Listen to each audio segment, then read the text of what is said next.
आज क्या कुछ खास रहने वाला है रायपुर में भी और छत्तीसगढ़ में? दीपक, देखिए, मुख्यमंत्री भूपेश बघेल पंडरिया से 12 बजे लौटेंगे और सबसे महत्वपूर्ण बात जी जी जी बोलिए बोलिए।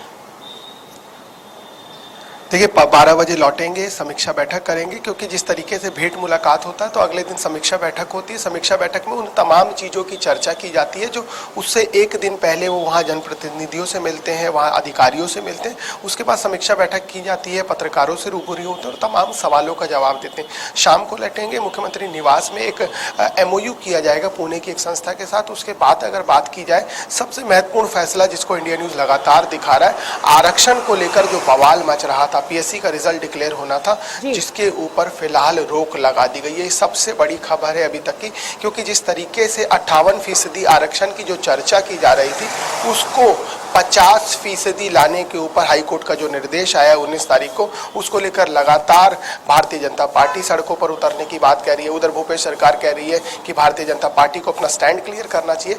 इसी को लेकर अब जो PSC का रिजल्ट डिक्लेयर होने वाला था, जिसके इंटरव्यू होने थे, 171 पदों के लिए इंटरव्यू होते, 509 अभ्यर्थियों को उत्तीर्ण हुए थे, उसके बाद उसके ऊपर सीधी सीधी रोक लगा दी गई है। क्योंकि ये कहा गया कि 2021 में जब आवेदन निकाला गया था तो इसी 58% के आधार पर निकाला गया था। अब जब 58% के आधार पर आवेदन निकाला गया था, उसी आवेदन के आधार पर, उसी आरक्षण की पॉलिसी के आधार पर इन जो अभ्यर्थी हैं, इन्होंने अपना एग्जाम दिया था।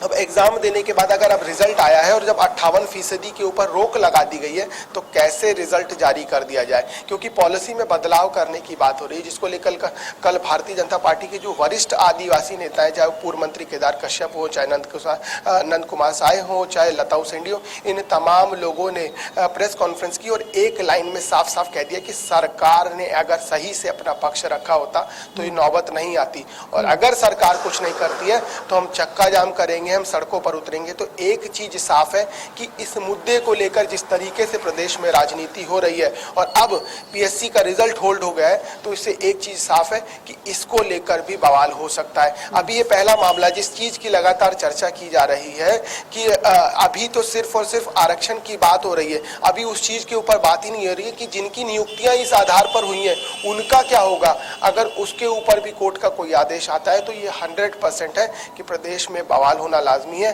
अगला साल चुनाव का। और अगर ऐसा होता है तो आप ये समझ सकते हैं कि छत्तीसगढ़ की राजनीति में भूचाल आना लाजमी है। जाहिर सी बात है, और ये कहीं ना कहीं जो मौजूदा सरकार है उसके लिए भी प्रश्न चिन्ह खड़ा करता हुआ नजर आएगा, चूंकि